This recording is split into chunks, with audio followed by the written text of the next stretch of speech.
इतिहास केवल अतीत की कहानी नहीं होता। इतिहास वो दर्पण है जिसमें राष्ट्र अपनी आत्मा देखता है। और भारत की आत्मा पहली बार संगठित हुई थी मौर्य काल में। आज जिसे हम भारत कहते हैं, उसका पहला राजनीतिक और भौगोलिक एकीकरण चंद्रगुप्त मौर्य के नेतृत्व में हुआ।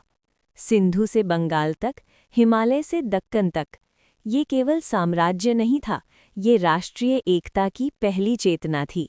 चंद्रगुप्त कोई जनजात राजा नहीं थे। वे एक साधारण बालक थे, जिनके पास न सेना थी न सिंहासन, पर उनके साथ था नीति, शिक्षा और दूरदृष्टि।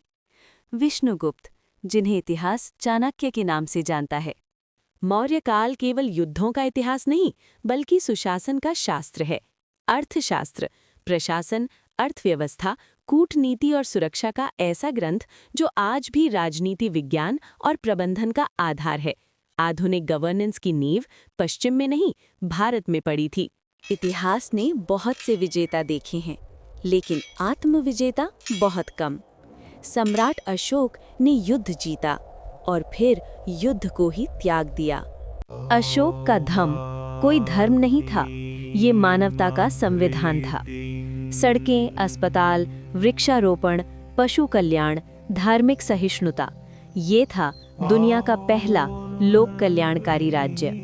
अशोक का धम्म कोई धर्म नहीं था, ये मानवता का संविधान था।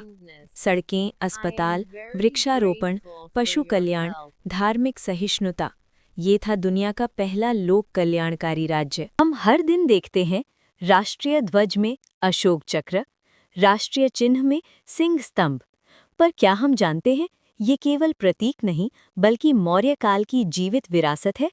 यदि छात्र केवल तिथियां याद करेंगे तो इतिहास बोझ बनेगा, लेकिन यदि वे चंद्रगुप्त से नेतृत्व सीखें और अशोक से नैतिक साहस, तो इतिहास चरित्र निर्माण बनेगा। चंद्रगुप्त मौर्य और अशोक केवल इतिहास के राजा नहीं, वे भारतीय राष्ट्रवाद और प्रशासन के जनक हैं। उन्हें गहराई से पढ़ाना अतीत की पूजा नहीं, बल्कि भविष्य की तैयारी है, क्योंकि जो राष्ट्र अपनी जड़ों को जानता है, वही शिखर को छूता है।